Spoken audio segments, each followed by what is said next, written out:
Episode 2 Kingdoms in the Shadow.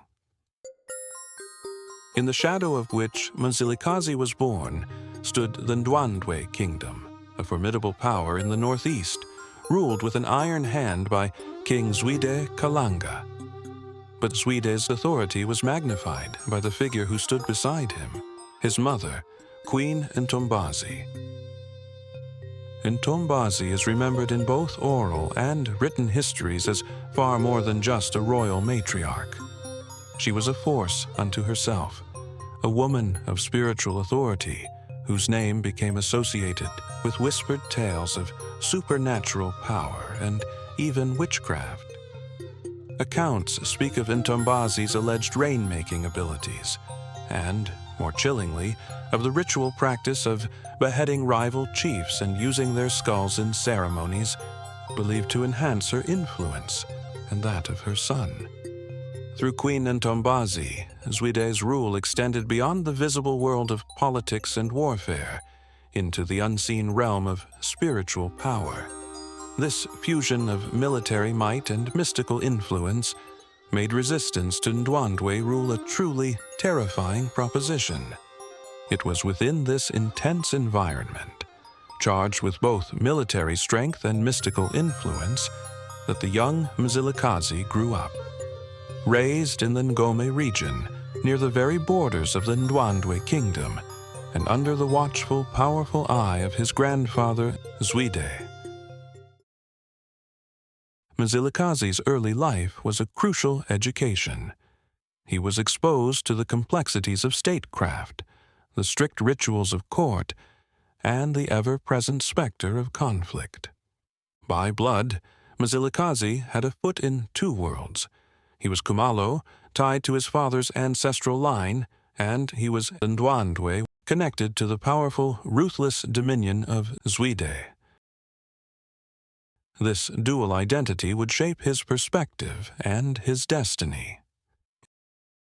In a quiet moment, Machobana offered his young son counsel. Quietly and seriously, he instructed, "Watch them closely, son. Learn not only what men say, but what they hide." Young Mzilikazi, looking towards the distance, asked, "Even the king?" Machobana responded with a resolute nod, "Especially the king." But the Ndwandwe were not the only power shaping the region. To the south, another great kingdom was steadily rising, one that would eventually challenge Zwide's dominance, the Mthethwa Kingdom, led by the enigmatic and deeply resourceful Dingiswayo. Dingiswayo, born Godongwana, was a prince of the Mthethwa royal line. But like many leaders forged in the fires of change, his path to the throne was marked by profound hardship and exile. Oral tradition recounts that his father, King Zwide, fearing plots for succession, ordered the execution of his sons. Godongwana narrowly escaped, wounded. Legend says he carried a spear lodged in his back, and was forced to wander the remote territories under a new name, Dingiswayo, meaning the wanderer, or the troubled one. He found refuge among the Amahlubi people under King Pungane Kansele. There, Dingiswayo did more than just heal. He learned diplomacy, observed different forms of warfare, and sharpened his strategic mind. When King Zwide died, emissaries sought out the exiled prince. Dingiswayo returned, not as a fugitive, but as a rightful heir, hardened by experience.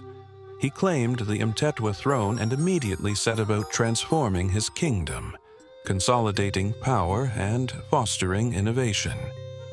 His court became a magnet for ambitious exiles, forward-thinking individuals, and rising warriors from across the region.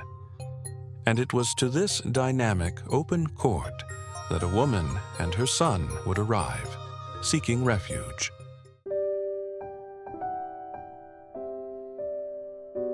Nandi and Shaka of the Ndwandwe clan.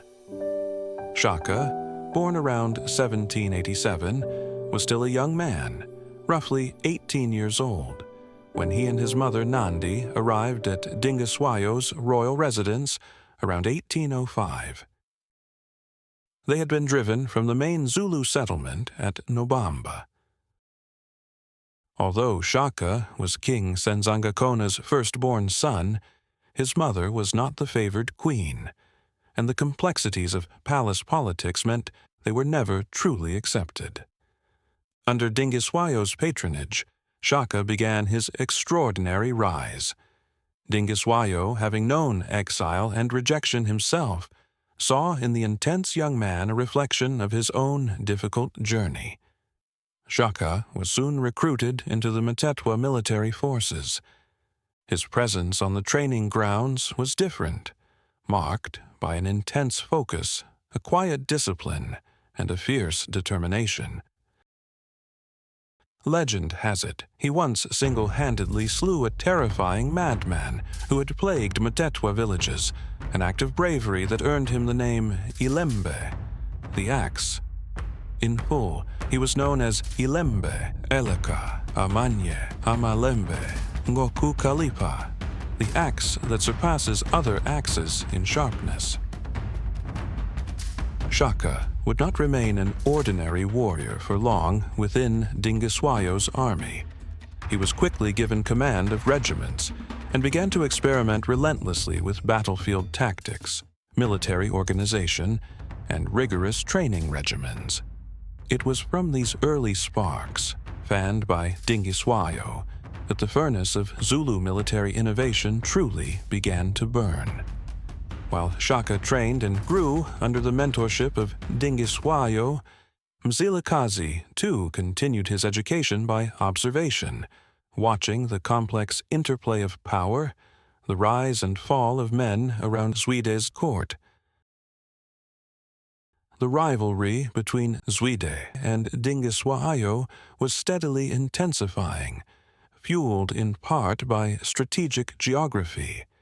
Zwide's proximity to the East Coast ports allowed him to control lucrative trade routes frequented by Portuguese merchants, a monopoly that became a significant source of tension between the two powerful kingdoms.